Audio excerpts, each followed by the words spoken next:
Fold your legs, keep your arms up in front of shoulders, keep your legs in 90-90 position. Your back should be flat and supported on the surface. Take deep breaths while holding your position still as long as you can.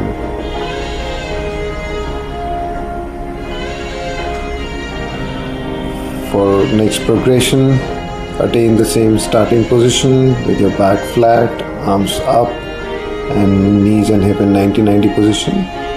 Now straighten one leg while keeping torso absolutely still. Make sure your back is flat and supported.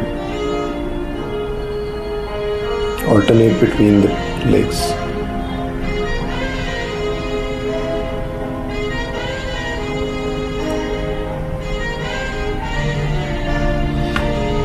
In the third progression, same starting position, back flat and supported.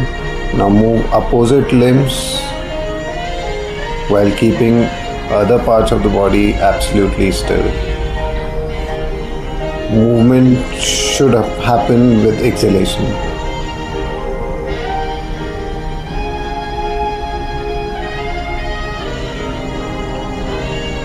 Keeping back still and stable is of key importance in this exercise.